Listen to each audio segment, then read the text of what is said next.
Hello and welcome back to Sailing Prima BarcaVela podcast. Prima BarcaVela stands for First Sailboat in Italian. This is a podcast where Jennifer and myself, Francesco, are trying to meet as many sailors as possible where we can learn as many tips and tricks as possible before we get out there ourselves and live that lifestyle of cruising around the oceans. Today's chat is with Rob and AG, spelled like Heidi but pronounced AG. AG is from Brazil and Rob is from North Carolina but was in the military in the Navy for 20 years and retired, and they sailed around Hawaii and up to Alaska. This is sailing vessel Iwa. Please look them up, find them on Instagram. They have tons of great posts out there and a lot of great stories. You're really going to enjoy this one. Take notes because it's filled with great tips and tricks. So enjoy, and let's get to it.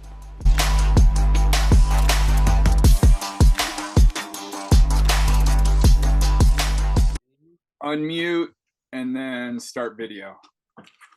Hello. Hey, how's it going? Hey, how are you? I have unmuted and I have started the video.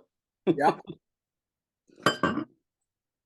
Where are you calling from? I am in South Carolina. Oh, okay. Yeah, we're in the upstate. I guess let's see. I don't know if you've ever heard of Lake Hartwell. It's quite a large lake in the upstate. It's kind of We are about equidistant from Atlanta to Charlotte. If you were to drive in that direction, right on the border, there's Yeah. there's these 5 lakes that are in a chain.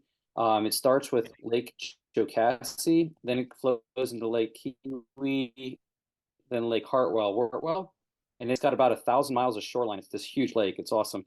And then beyond that is Lake Russell, then Clark's Hill, and then that turns into the Savannah River and goes all the way down to Savannah, Georgia. Yeah. You guys froze on me. Is it me? It's probably me. You still there? I got to prioritize. Can you guys hear me? Oh, I hear you, I think. Yeah, there we go. Are you? Yeah, we just switched over to our neighbor has Starlink. The Starlink with us. So we've been on Starlink a little while now, but they were just switching out breakers on the box, so he shut his Starlink down and it just came back up. All right. Yeah, I was saying my father is in Hickory, North Carolina. Oh yeah, that's like the furniture capital of America, right? That's what they say. Everybody goes there for the furniture. Yeah. Except I guess they ordered a couch and it took 6 months, but that's here and there. You could just go next door, but no, we're gonna wait 6 months. Yeah, exactly. Brilliant. Oh man, so good. This is smooth now. It's going really well. I live out in the woods, and Jennifer and we have been like struggling with our internet, and we're really frustrated. So we're actually thinking of getting Starlink, even though we're really close to Metropolis, and right across the cove from where we live, they got fiber and 100 megabytes a second, but we struggle with 10 megabytes a second. So Yeah. anyway, I hope that it goes smoothly. I have to prioritize everything. I've shut everything else off, and I'm trying to dedicate this laptop to just the internet and giving it priority. So hopefully it goes all right. Yeah. But let's start off with just introductions. Let's let everybody listening know who you are, your sailing channel, kind of give us some information about you, especially like what kind of boat are you on, and give us some background, how long you've been doing it, and all that stuff. You want to start first? You start. You can start. Yeah, I'm Rob. Let's see. I retired Navy, so I did 20 years in the Navy. I was an air crewman, a P3 radar operator. So we did all anti-submarine warfare missions and things like that. So that kind of got me in to sailing in my early 20s, I would say. And I started sailing on Rhodes 19s, a free MWR military class. Okay. And thank you very much for your service, by the way. I want to start off with absolutely. Thank you so much. So that got me into, I think, my very first weekend of learning how to sail.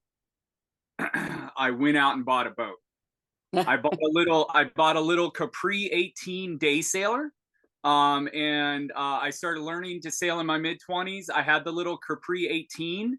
And then from there, I moved up to an Ericsson 25, and I owned a 1976 Ericsson 25 for about 10 years. And I did coastal sailing with that and things like that in the Hawaiian Islands. So I did my whole 20 years of military service on Oahu. Oh wow. And deployed from there and stuff. But my home base was Oahu. So all my sailing I've done mostly was Hawaiian water sailing. Wow. But you were born in Berlin, I think I heard. I was born in Berlin. Yeah, I was born in West Berlin. My father was Army, so I was born in West Berlin. Spent time in Maryland. Lived in Georgia. Lived in Columbus, Georgia. Lived back in Maryland. Then joined the Navy when I was 18. And then shipped off from there, and then ended up in Hawaii for 19 of my 20 years. So I owned the Ericsson for about 10 years, and that's where I kind of did a lot of my refit experience, I guess. I had to retab bulkheads. The mast came down on me at one point, ripped out chain plates. So I did a lot of like boating experience on that smaller boat. And then I didn't sail for close to 10 years. Didn't own a boat, didn't sail.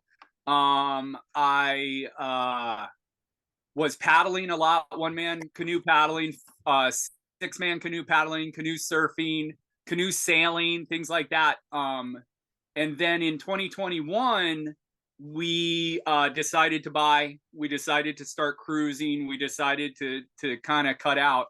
And we bought a Beneteau 47.7. It is a 2000 build. It was one of the French built boats. It's the race rig. So we have a tall mast and we have a 9.2 draft for our keel. Our keel is 7.2, but our total draft is 9.2. When you say, I read somewhere that you've got a fast boat. How fast is fast? Fast for a monohull for a production boat. We're happy at 8.5 to 9.5 knots. Nice, not bad. Yeah, when she really digs in, we got a pretty big sail plan on her, and most of the time we sail with reduced sails, just because we're typically in Hawaii. We were dealing with 18 to 25 knot winds was the standard between the channels and things. But out here, I mean, we're in Southeast Alaska now. I think we raised the mainsail one time in Prince William Sound, and then like we maybe got a downwind jib sail. But other from that, we've been motoring most of the way. But we have seen 10s and 11s on a surf. Oh yeah. We'll surf. Like we'll surf if we catch a good surf. We'll surf at 10.5, 11. And that's like main and jib. With her and I, if it's blowing more than 5-7 knots, we're not going to put up a kite, because it's a big kite. Yeah. What is it actually rated at? Like what is the rating of the hull speed? Yeah. The whole speed I think is about 8.5, 9.5 knots. Okay. Whatever the formula is, I'm not sure. Yeah, gotcha.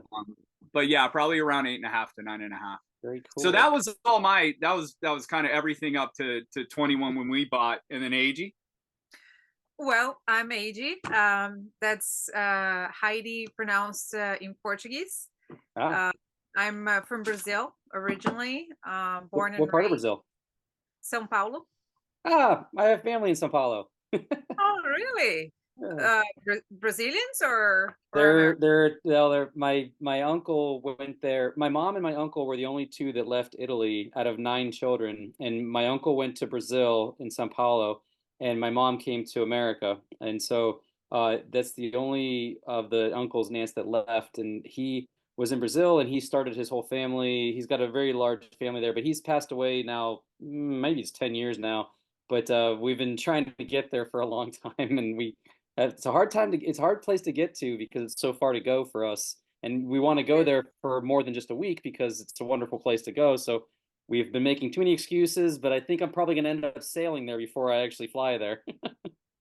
That would be awesome. We've heard there's great sailing grounds there. Yeah. especially in Paraty, which is just north of the border there of São Paulo and Rio de Janeiro. Mm, Over there, and then in the south too, but in the summer. yeah. My dad's family is from Italy. He was second generation in Brazil, São Paulo. Do you know what part So, of Italy? You know what part of Italy he's from?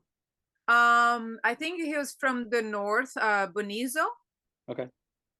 Bonizo, yeah. Our last name is Benacci. Oh, okay. Our family was from the south. My mom's maiden name is Napolitano, which is basically people from Naples, Yeah. which is So kind we're of like not saying Smith.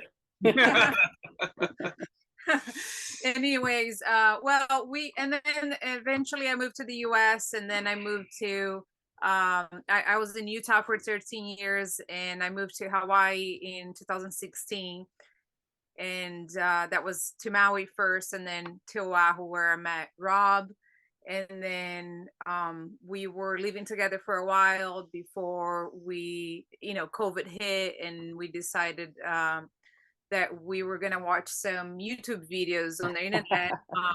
And we actually didn't know that this whole, YouTube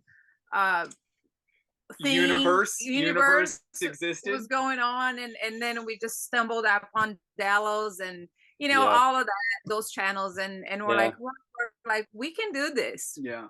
I Yeah, stumbled across it in 2015, 2015, and I became hooked. And ever since then, I was trying to do everything I could to get into the lifestyle for sure. Same thing. Yeah, But you skipped a very important part. I remember hearing you were a snowboarder. say that again. I said you skipped a very important part. I heard you were a snowboarder. Yes. It took me a great while to actually, get courage, get courage and go up there. But the last 3 years, of living in Utah, I started working at the resort, at the Park City Mountain Resort, and I was living up there in Park City. So I took on snowboarding. I can't ski for some odd reason. Yeah, she's a snowboarder. I'm the skier. Yeah, I can't ski. I tried skiing. There's too many boards. I always grew up wakes. I was water skiing on slalom ski. I was skateboarding. I was surfing before they started wakeboarding. Then I was wakeboarding. Then I can't ski. There's too many boards. Too many things to deal with. Yeah. Right. Yeah. So you guys have been. So you guys have been sailing. You met in Hawaii, and you've been sailing for several years now. Sounds like. Since 21. Yeah, we bought.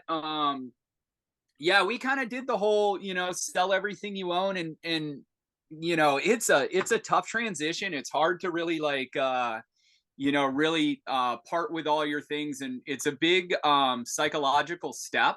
Oh yeah. But what we ended up doing is we were renting. We didn't have a boat. We didn't have a boat in mind. We sold everything. We got down to like 4 bags, I think. 4 bags, and then we left about 4 Costco cases at a friend's house on Oahu. And we moved in with my parents in North Carolina. Oh, wow. And when we were in North Carolina, we knew we wanted a big boat. Like I already, AG was new to sailing. She didn't start sailing until 2020. And she started sailing on lasers and things like that to get her into it. And that was part of that whole YouTube. The first time we went to look at YouTube was because it was during the pandemic, and I was like, I want to teach you how to sail. And I was like, I bet YouTube has a video on how to sail. And that began the whole entire rabbit hole of the fact that I've wanted to cruise, I've wanted to circumnavigate ever since I started sailing, and I've always saved up for it, but I just kind of lost track of it for a while. So we moved in with my father. And we knew we wanted a big boat. We knew we wanted, because we want to circumnavigate with this boat. We want to comfortably live aboard this boat. And I have 2 daughters from a previous marriage, and I want them to have space to come cruise with us. Exactly. So we knew we were looking for a production boat. I knew I wanted either one of the French built, probably a European build over an American build production boat. I've always loved the look of Benettos. They've held good. You know, people have good things to say about them. The Najads are also good boats. But when we ended up looking, there was like a Beneteau and a Jeanneau on the West Coast. Yeah. And that was like it within our budget. The brokerage that we ended up talking to in San Francisco, we went with a brokerage. It was Atomic Tuna was the brokerage, and we had a really awesome broker. She really worked with us. We looked at a boat in Marina Del Rey on the way out to Hickory, North Carolina. It was a 42-foot, well taken care of boat, but it had like bare bones. Like it had like an and there's certain things that you kind of have to have as a cruising boat. This was actually with the brokerage, and we talked to Gailey and said, "Hey, talk to us about that Beneteau that's sitting there." She did a full walkthrough on it. Opened up every compartment on FaceTime because we were all the way out in the East Coast. She was in San Francisco, and we wanted to buy on the West Coast because our whole entire kind of model that we had was to get back to Hawaii, to refit the boat some more, to work some more, and then we will leave from Hawaii to begin whatever we've decided to begin. We ended up in Southeast Alaska right now. Gotcha. But we fell in love with the boat. We put an offer on the boat before we actually even saw the boat because we had a lot of trust in our broker. She knew what I was looking for. And then we must have been a little bit scary experience though, kind of almost like sight unseen. Oh, transferring the money was gut wrenching. Oh no. It was. I double checked every single digit on that because you have to we transferred it to a brokerage account, and then from the brokerage account it gets doled out. And I mean, once you get into like a bigger boat, like we did an offshore delivery because we weren't California state residents, and if we had taken possession of the boat and stayed in California, we would have had to pay an extra like $9,000 in taxes. Wow, what does that mean? I've never heard that term before. What does that mean? You took an offshore delivery? So pretty much we took delivery of the vessel because there is no federal taxing on vessels anymore. So it's down to a local whether or not transferring goods between two people, they're going to tax you on it. So our purchase price on Eva was $157. Nice. I think.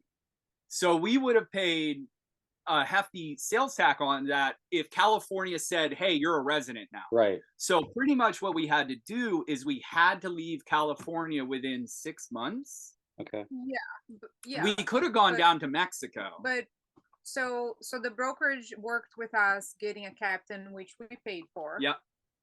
And then this captain, actually picked us up and then went to the marina. We hopped on the boat, just the three of us.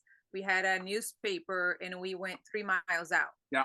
I think it was 3 miles to the buoys. So the captain shows up as a agent of the seller. Right. Wow. And they take us out and we go into international waters, or at least what they recognize as international waters. We do the sail. Yeah. Buying a boat, there's nothing every boat purchase is always something weird. There's always something going on. Like people buy boats for a case of beer, you know what I mean? It's just a very different transaction. And we signed over the paperwork and we take like pictures with our paper and take the GPS lat long so that if California ever comes back and says, "No, you were inside," we can prove that we weren't. That's amazing. Right. You took possession in international waters. I never thought that was something that people could do. That is amazing. What a great thing for people like us that don't know enough to know that. That's awesome. Thank you for that tip. that was through our broker. We had to hire a lawyer to do, but it was cheaper than paying the taxes. Right. And the whole caveat is you have to leave. Amazing. So we purchased in March of 21. We spent a month getting the boat ready. Then we did, so this was a huge jump for me from a 25-foot Erickson that I sailed for 10 years to no sailing for 10 years to owning a close to a 48-foot boat. So there was a learning curve in for both of us. She was new to sailing. I have sailing experience. I had done a couple of passages as crew on larger boats and things like that. So we just kind of took it easy. Yeah. I remember the very first time we went to go fill up fuel, I think we backed out with a shore power cord attached. We forgot to disconnect the shore power. We're like, okay, we're ready. And then eventually like, oh, there's a line in the water. Oh no, it's the shore power cord. So we had, we did our best to we're cautious people, but it was new to us, moving the boat around, things like that. We sailed in San Francisco Bay a couple of times. We took her out, anchored out for a night or two. And we spent 1 month in San Francisco, and then it was time to go. Yeah. So we left in February, I think, somewhere in February, and made our way down the California coast. No, it was already March because we bought it March 12th of 21. Oh, yeah, March, April. And we spent a month in the marina. So. Yeah. And then we went where we go? San Francisco, Half Moon Bay, Half Moon down to Santa Cruz. We mostly did day sails. And then we overnighted. Our first overnight was Monterey down to Coho Anchorage in Point Conception, around the corner. Mm-hmm. Then did you like Half Moon Bay? I really love Half Moon Bay. How was your experience there? I did. We were actually just talking last night because we're about to do it again. Because we're going to head down to Mexico after the winter. We're going to head southeast Alaska and then down to Mexico, Sea of Cortez. So we're going to do that leg again of San Francisco, and that will kind of complete our North Pacific High loop. Yeah.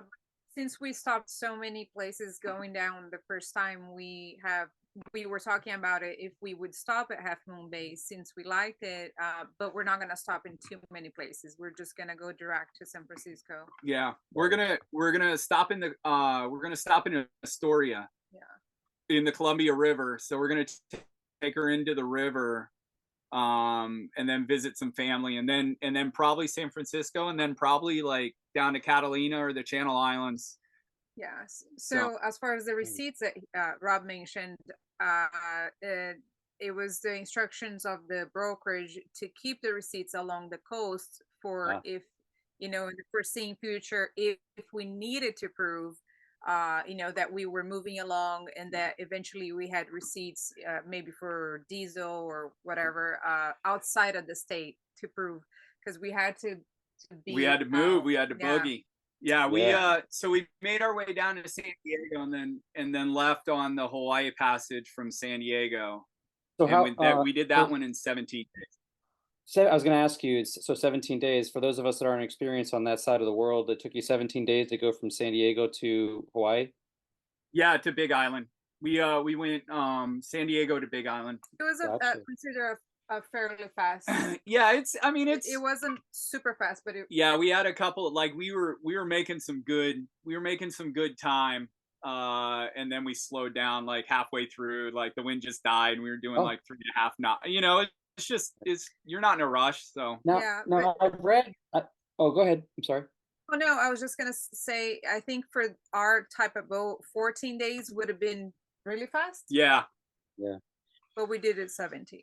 Good job. So I've heard that sailing around the Hawaiian Islands can be a bit sketchy. Is it a rough area to sail around? It's known to be difficult channel wind sailing. Okay. So we have and I love sailing in Hawaii. It's fantastic. We have about, from the North Pacific High pushing the trade winds, you have like 2,000 miles of wind and don't hit any land surface until they all have to funnel through the Hawaiian Island chain. Oh, scary. So between like Big Island and Haleakala, you have a 10,500 and 13,000 foot mountains, and all and just powers through the Ali Nui Haha. Wow. And does that all the way combine with through what does that combine with like katabatic winds coming off of the mountains? Like, yeah, it's similar to katabatic winds on the backside of the slope as they come down the backside, but like the throat of the channels, you know, like the Hawaiian names of the channels are like Pailolo Channel, Ali Nui Haha, Kaivi Channel. They all have like the Kaivi is the channel of bones. The Pailolo Channel is the crazy fisherman, and it's all these different names because they scream. You'll typically hit 30 knots of wind in like 8 foot seas, close period. Good sailing, fun sailing. At least it's warm. Yeah. At least it's warm. And it's also beautiful. If it were cold, it'd be pretty miserable, but it's warm. So, I mean, like, are you dodging humpback whales during the whale soup season? So we've actually hit a whale, or a whale hit us. Well, it was me. I was actually solo sailing from Kaneohe Bay to Lahaina. She was in Brazil visiting family, so I solo sailed, and I did it overnight, and sailed out of Kaneohe straight towards Molokai and Lanai and around the backside of Lanai. And the sun was coming up, and there was like dolphins off the bow, and it was just me, and I was super tired. And I had autopilot on, and we were just motoring up towards Lahaina because it's kind of in a wind shadow. And I see a spout like off to the port side, maybe like 300-400 yards. And I was all the way up on the bow. I come all the way back. I go back to neutral. And I'm just kind of slowly drifting. And then I saw the spout like 5 feet off the port side, and I got the boom. Oh no. And like I stopped. And then I look over both sides of the boat, and they're right next to me. They're swimming right next to me, and the whale was right near the rudder and right next to me. And then they played and like bumped into me. So I was stopped at that point. Wow. Then they bumped into me a couple more times, and then swam off. And then I saw him swam off, and I was just like, "You gotta be kidding me!" You know, they probably told their orca friends over in the Strait of Gibraltar, and that's why they're attacking all those rudders over there. Yeah, that's crazy. That's crazy, right? Amazing that it's one single pod. Because we're new to orcas up here, because there's tons of orcas in Southeast Alaska. We've seen a couple coming down from Mud Bay, like outside Glacier Bay. We saw orcas. We saw the whales bubble feeding. Like we saw like all in one little area was just everything was going on. It was an amazing experience. Yeah, that's so cool. I saw some of those videos that you were posting. I'm really encouraging people listening to go check those out, because you were just surrounded by so much amazing wildlife there. Yeah, that's so cool. The sea lions are swimming through. It's really pretty. Southeast Alaska is, I mean, absolutely beautiful and amazing. We're really happy. The days are real short right now, though. That's what we haven't seen the sun in about probably about 4 or 5 days. Oh no. What are some of your like favorite anchorages there, like for people who would be interested in going up there and like picking like your top maybe 3 or 4 anchorages? So as far as I mean, we came over from Kodiak.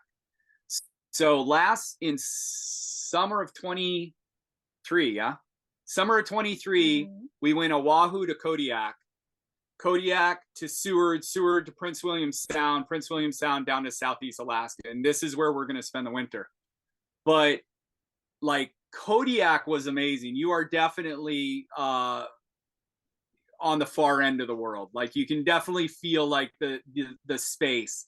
But Prince William Sound, I feel like, had the best anchorages that we've had so far, but we're only at the north side of Southeast Alaska. We anchored in Icy Strait, and had the icebergs around us, little small ones, because you know I have a fiberglass boat. I'm not going in with the big ones. We got to motor up. We got to motor the dinghy up to the glaciers. We had a beautiful Prince William Sound, Granite Bay, very calm, very nice anchorages all up here. Like Sounds really amazing. beautiful anchorages. I think I saw that you pulled a little ice cube out of the water and used that for one of your drinks. Yeah, Right. I feel like you have to. Yeah. Yeah. That that anchorage there was it Tiger Glacier, Tiger yeah. Glacier. That was one of the experiences that actually stand out to me when I think about everything we've done the last few months. It was really amazing. Although we didn't anchor right in front of it, we took the dinghy down there, and it was really pretty. Sounds amazing. For me up here, what also calls my attention is like Mud Bay. And Mud Bay, where did you say it was? It's right outside Glacier Bay. Yeah, and nothing special, but when we got there, it was like hazy. You couldn't really see much, but it was very silent, very flat, and you could hear the whales just spouting like every direction around us. We had a whale, like we were anchored in 30 or 40 feet, and we had a full whale go around our boat. Yeah. Oh like my that's gosh, in that front of sounds us. amazing. That's so cool. And the birds and the seals and the otters, the dolphins. Have you seen everything. Have you seen bears from shore, like from on shore? Oh yeah, we've seen it quite a few times actually. We saw Kodiaks. Whoa. Where else have we seen black bears? Didn't we see one in Otter Bay? We saw one in Otter Bay. Otter Bay, I think that was one of our favorite ones. Yeah. We saw one on the way up to Skagway, right as we were leaving. We had just pulled the anchor and we were motoring out, and then he came out of the woods to kind of check on things. You know, I'm not gonna lie that we've stopped in so many places that everything kind of starts to blur out. Yeah, understood. But as I wanted to say also in Hawaii, one of my favorite anchorages is that when we first got to Hilo in the Big Island, and we were very thirsty just to jump in the water and play in the water and go swimming, because all the way along the coast of California we didn't really do that because it was cold. Yeah. We're warm water people. Yeah. And us too. when we got to just around the corner on the northwest or southwest, we anchored in Okoe Bay. It's called OKOE in the Big Island, and that's one of, for me, that stands out because it was flat, and the dolphins were just there, like they were there every morning. It's I think they were like, it's a sand bottom, so they would come every morning and they would just hover around pretty much sleeping. That's but so they cool. were swimming. Yeah. And so we had the opportunity to jump in the water and obviously keep our distance and be respectable, but just being there with them, coming like 2-3 times a day, it was just amazing.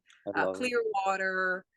And for me, that was our first like tropical. Yeah. Yeah, that sounds amazing. The hook and you're like, oh man, this is, and it was back home too. It was back in Hawaii. So for you, yeah, you're back home.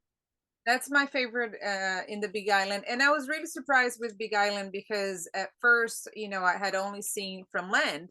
Yeah. And Big Island, sometimes, you know, the perspective I had, it was just rocky. There are not a lot of beaches there. Yeah. But it became one of my favorite islands to go cruising at. I love that. They have, do they have the black sand beaches there from the volcano? Yeah. Yeah, yep. That's cool.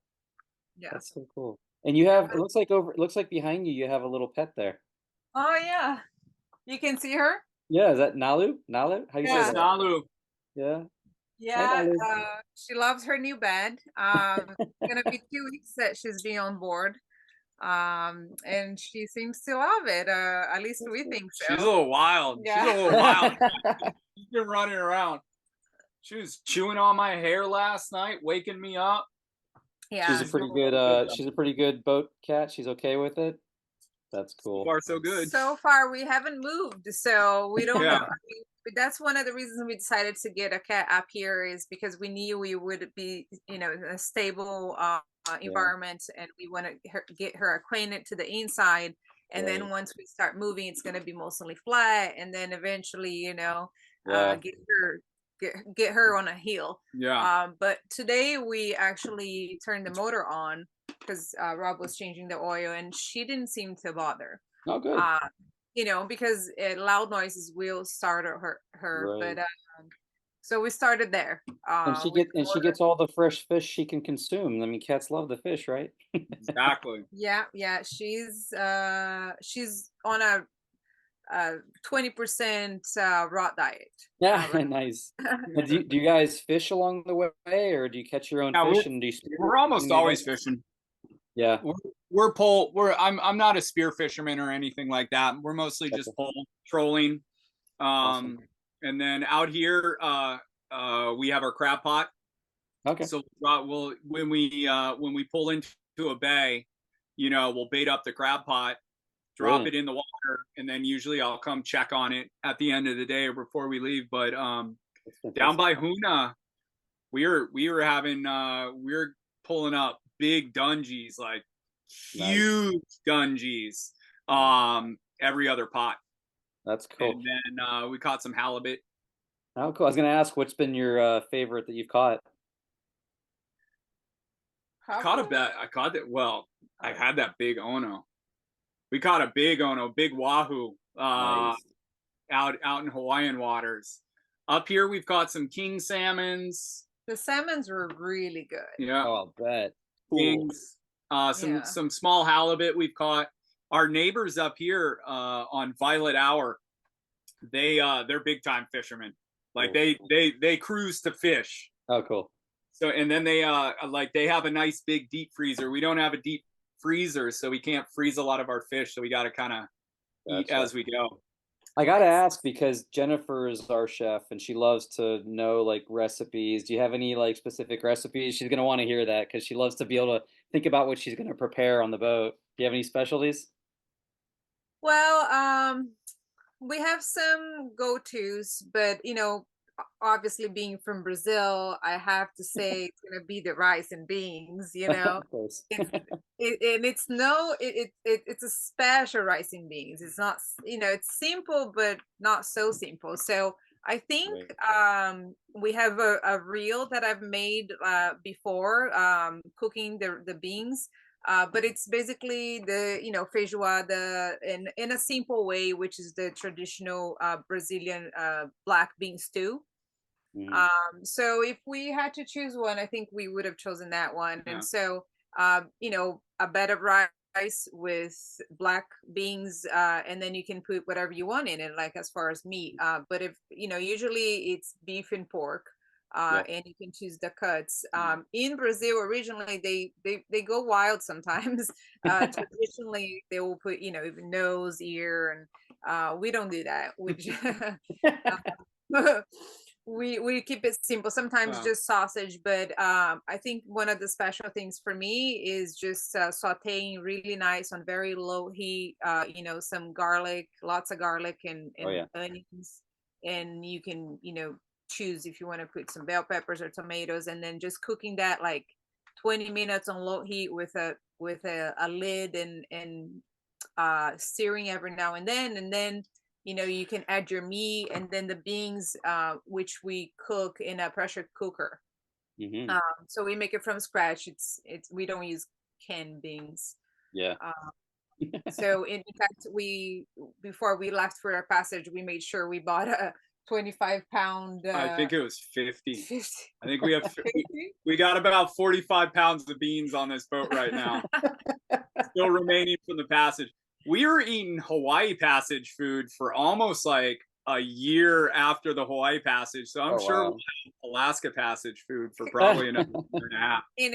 And that's a topic that you can talk about for hours, I'm sure, which is preparing for a passage. Yeah, like passage prep and all the Sure. different scenarios you have to deal with and stuff like that. Yeah, but the beans for us, it's a go-to because you can make a big quantity and you put it on a big Tupperware, you put it in the fridge, you can eat for 2-3 days. Right It's on. easy and fills you up, and that's our Yeah. go-to.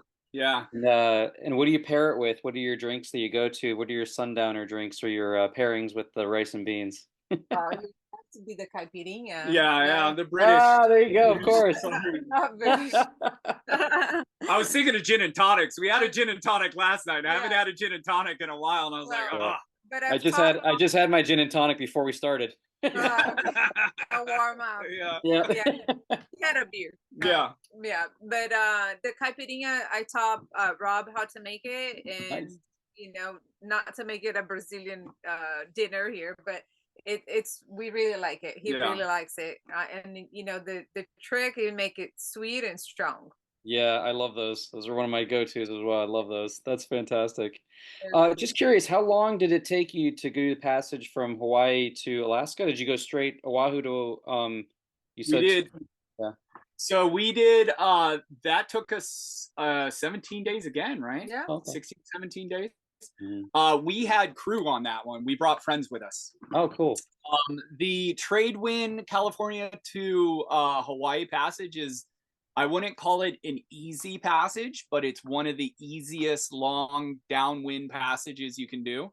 Oh, wow.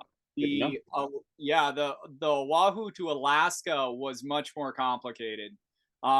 We spent about 3, 4, 5 days in the trades, just on a port beam reach, making 8.5, 9 knots. We were hauling for about 4.5, 5 days. Then you hit the high, the wind dies. You got a motor. I think we motored for about 30 hours. Then you're in the westerlies, and then you're dealing with low pressure systems coming through. The low pressure hits you. You work through that low pressure. The wind dies down. Next low pressure comes through. So it's a much more complicated sail, and it's cold. Yeah. Like so we don't have a forced air diesel heater. We have before we left Hawaii, we installed a reflex stove. So that's a diesel drip. We can't really use that under sail. So on the way up here, we were just cold. Wow. I think it was like, let me tell you, it was cold. It was cold and it was wet. Oh, like man. 4 people sleeping on the boat. 50, I think it was about 52 in the cabin. So like, Oh no, all huddled. You should have all huddled together in the same cabin. Body warmth. Her and I sleep in the back cabin, and then our other friend slept in the other aft cabin, and then we had one buddy sleeping in the salon area, and if it was nice enough, he'd sleep up in the forward berth. But yeah, we had about 52 degrees, 99% humidity, like we were wiping the floors. It just all that, everybody's breathing and all that extra humidity downstairs. And that was about a week. That was about a week long. And what time of year is the right time of year to do that? I'm assuming there's certain times of year that you do that. Summertime. Once the North Pacific High really establishes itself which is like June, July, that North Pacific High will establish itself, and it will really kind of grow as the heat of the water grows, and it will push the westerlies a little further up north. Oh, okay. So you don't have to deal with the westerlies as much. Like right now, the Gulf of Alaska, we just got storm after gale after storm after gale rolling through. Yeah. I think we had 70-mile-an-hour winds out in the Gulf of Alaska, but Juneau, we're 65 miles inland in the channel, so we're really well protected in here. And what's the right time of year to go from San Francisco or from the West Coast to Hawaii? Same thing, summertime? Summertime before hurricane season. When's the hurricane season? So hurricane season is it June, July, end of June to November 30th, I want to say, is the North Pacific. Okay, so it's pretty similar pretty similar season to the Caribbean then, about the same time of Yeah, year then. yeah, because it's the same northern hemisphere hurricane season. Gotcha. So in fact, when we were getting ready to leave in Oahu, we had met 2 or 3 couples from friends that had been cruising, are still cruising, and everybody was kind of like talking to each other, seeing when they were gonna go, and all of them left on, I think, the first week of June. Yeah, and, like 2 weeks before us. yeah, and they had all of them had an amazing passage. Beautiful course. passage. Of course. Oh, they were like, we were bored. It was warm. And ours was pretty gnarly. Yeah, I think the highest, I think we saw about 35 knots. Ooh, yikes. Yeah, we had about 35 knots. We have so we have 100% working jib, and we run a full batten main, and we have 4 reef points on the main. I think we got down to the 3rd reef. We never got down to the 4th reef. Wow. But we got down to the 3rd reef. 35. We dealt with about 3 like low level gale force winds. That's intense. And then it was cold. We saw albatross. Oh, cool. It's lonely up there. It's lonely up in the North Pacific, and it's cold and gray, and the water turns from blue to like this greenish color, and it gets chilly. Let me ask about for those of us that need advice, like what did you use for sail passage planning? Like, did you use like Predict Wind? Did you use Windy? Did you have like any kind of software that you recommend? So we run Predict Wind. We've been running Predict Wind for about 3 years. Offshore passage making, we do the Iridium Go. Okay. And we're kind of, that's actually a discussion we're having between like Starlink and Iridium, and which way should you go, and connectivity and sat phone. You know, you can get lost in the weeds with all this stuff. But our Iridium Go plan was the unlimited, which is $156 a month. But you get unlimited text and you get unlimited data to download your Predict Wind via the offshore app. So we do that on our own. For the Alaska passage, I actually hired a weather router, because this was, you know, like I said, trade wind sailing is relatively forgiving. You know, like especially downwind trade wind sailing, like you run into a mishap, you're eventually gonna get blown towards your destination. Right. Up in the westerlies, you can have more problems. So we hired a router, and he would email us every day, giving us his recommendation, which is very much in line with Predict Wind. He did at one point, you know, kind of where the rubber meets the road is about like 5 or 6 days out from Kodiak, he had us turn east because a low was blowing through, and he was like, you turn east, head on this longitude. I can't remember what the longitude was, to avoid the worst of the low. Oh, wow. So that's kind of where, you know, like we still saw 30 something knots. We still had an accidental jibe that night. Ripped off a solar panel, ripped off on the helm station. That was our last night. We were like 70 miles out from Kodiak. We were all tired.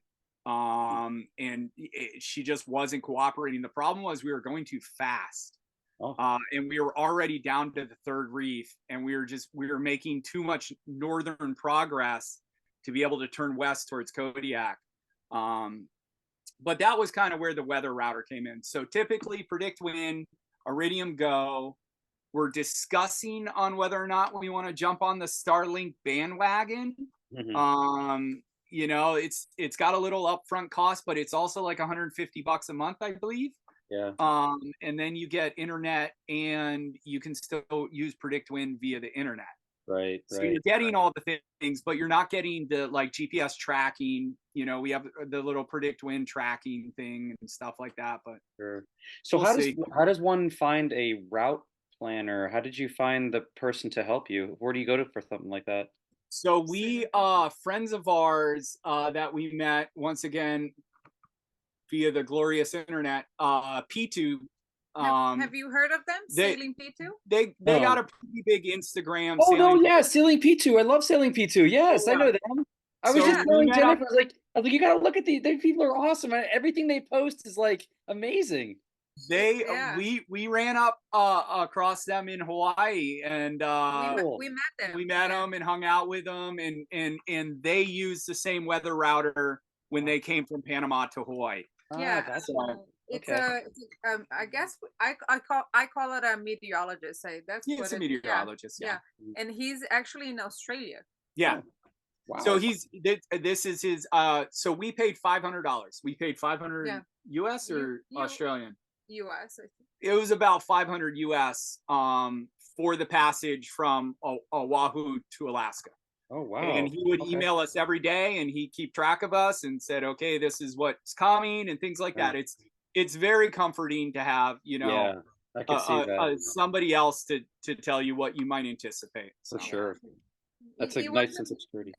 It wasn't extremely necessary, but since we had met them and they had done the passage the year before, and they mentioned they had it, and this was going to be something new for us, we thought it would be worth it, and Yeah, it was worth it. peace of mind is worth it. Exactly. Yeah, I think No. that's something that new people would definitely be interested in for sure. And then even experienced people, you guys have a lot of experience, and I think just that peace of mind is probably worth its weight in gold. Yeah. So that's Yeah. really cool. That's good to know. That's a great tip to remind us of in the future. Thank you for that. Pretty cool. So what do you, I think I heard you guys are doing like odd jobs once in a while, like you're trying to pick up work here or there. Like what do you do for this lifestyle to be able to do this lifestyle? I think a lot of us, we're just trying to figure out how to unplug from the real world and get out there. And we're so inspired by folks like you. So like, what do we talk about? Like, what kind of jobs are you guys doing? Or what are you guys like, like how you funding this experience? If you don't mind me asking. No. No. Yeah. We have no problem with it. We are not working right now.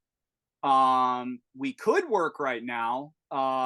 If we wanted to, we could go pick up, like we're not professionals by any means. We don't have a skill set that we can like get onto a computer and make money, or like our friends next door, he does programming, so he's working from his boat via Starlink, and he's doing all that.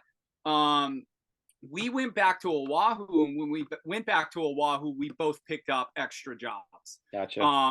AG was working at North Face, which was awesome. Oh, cool. Yeah. Had a 50% discount. And as you can tell, we needed some cold weather stuff to come up to Alaska. I was painting houses with a friend of mine. He owns a painting company, and I was painting houses with him. And we did that for close to 2 years while we had to pay for a new mainsail. AG sewed all the canvas on the boat. She sewed the Dodger, the panels, the bimini, the sail, the stack pack, the forward bimini. She did all the sewing, all the cushions, everything. Awesome. We had to pay for all that. We had to install a reflex stove. We had to install a heater for Alaska. So all those like big extra expenses, we were just working down. And then mostly what we do is we live off my retirement and savings. Oh, okay. Gotcha. So, From the Navy. yeah. Yeah, So yeah. Perfect. I'm lucky that I get a stipend Yeah. every month. That's It's not a awesome. whole heck of a lot of money, but Yeah. it's enough that we live on a budget. Like we're not going out to eat dinner. Like we go on like two times a month to go eat dinner, but mostly we're just kind of living. Like we love to say like it's a big party all the time, but sometimes you're just trying to maintain the budget because we have expenses coming up, Sure. Yeah, and so it's really interesting because you hear from many people, oh, you're so lucky, or what a lifestyle. And indeed we are lucky, but also not. Like, we chose this and we worked hard for this, but we have given up so many things to have this, to be on the boat and not be working every day, the 5 to 8, or the 8 to 5. And so we decided to leave a very simple life in order to be here and Awesome. be able to afford this. Yeah. Yeah. I Because mean, it is I just getting sat more in, expensive. I just sat in traffic for an hour on my way home from work. So believe me, the Yeah. fantasy that you are living is real for me. I want to be there too someday, and we hope to get there someday. And you know, you think about like your meals are coming from, you know, right outside your door and you're fishing, right? So that's a good Yeah. place to like cut down Yep. on the budget for sure.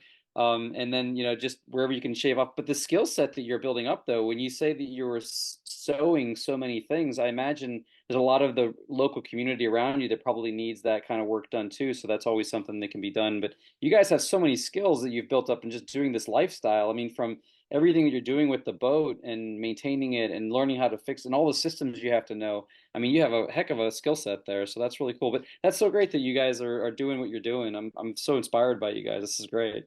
Love it. No, we're really happy to hear that. Yeah. So it motivates us to keep going. Yeah. Yeah. We're looking forward to the warm weather again. Yeah, so your next trips, you're gonna stay there for the winter right here, and then where are you headed next? You're heading down the coast. Do you have like a plan further out? Yeah, we've been kind of talking about it back and forth, but we're looking at leaving April time frame, when the snow stops falling and the rain hopefully stops falling. So May, we might do a haul out before we go south. Huna, right over to the west, closer to the Gulf, they have a nice travel lift and they got a good space and it's a decent price. We might do a quick haul out. And then we're gonna head south. We're gonna head through the Inside Passage. We're gonna hit Petersburg and Ketchikan around summertime, like midsummer, June, July, somewhere around there. Make our way into BC.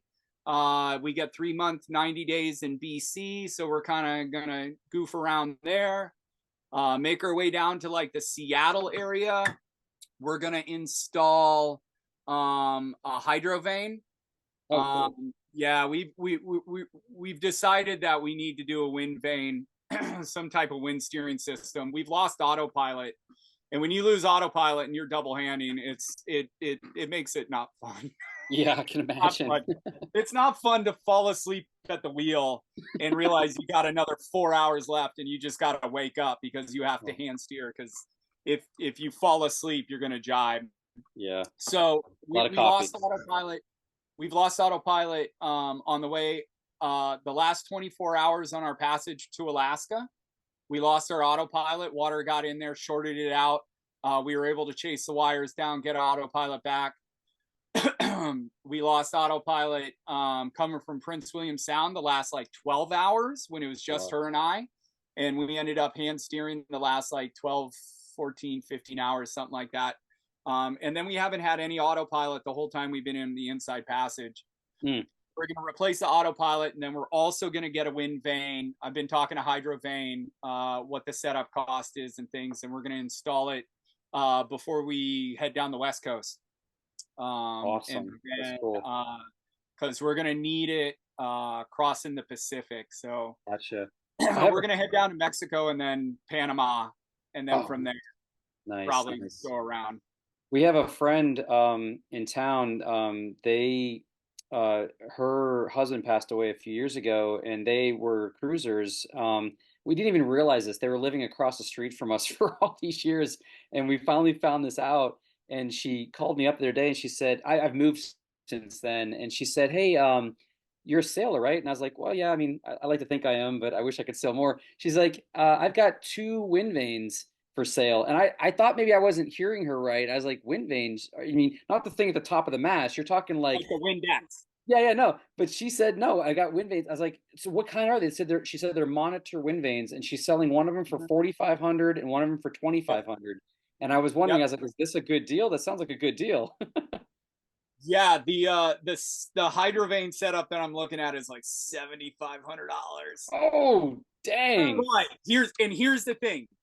There's a huge but, and this is what I've learned is you can't spend money when you're out there. Yeah. Like that extra piece of line or that extra block or that extra something when you're out there in the middle of nowhere, you'd be like, I'd spend 3 times the amount if I could make right. Good point. And the steering is a huge one, especially us being double-handed. Sure. But why is our setup price that much?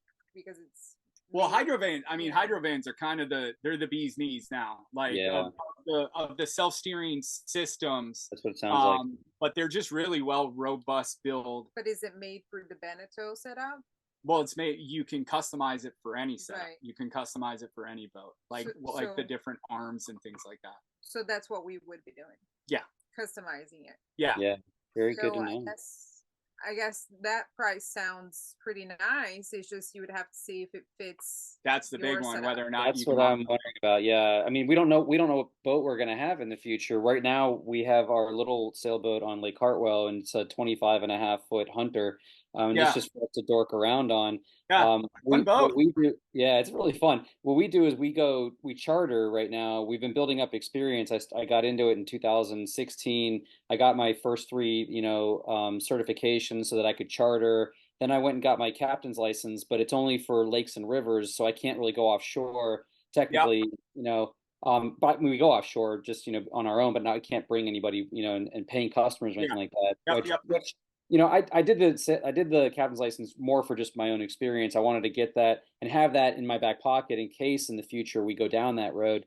But so like right now we don't know what boat we're gonna have, and so that's part of like why we're doing a lot of these podcasts is that we want to meet as many people as possible. We want to hear from what can we glean from their experience, and I think a lot of people like to listen to these podcasts for that too. For years I listened to podcasts just driving back and forth to work. I have an hour to work, an hour from work, and listening to people like you is just awesome. It's so inspirational. It's like giving me all these different tips and notes and things that I'm building up this giant spreadsheet of all these things that I want to make sure that I know and remember and take with me and share with people in the future too, to pay it forward. So, I really appreciate you guys sharing all this information with us, and, the tips that you've been giving me. I'm gonna have to go back through this one and listen again and write down all the things that I'm hearing from you all about what to do and where to do it and how to do it. So thank you so much for that.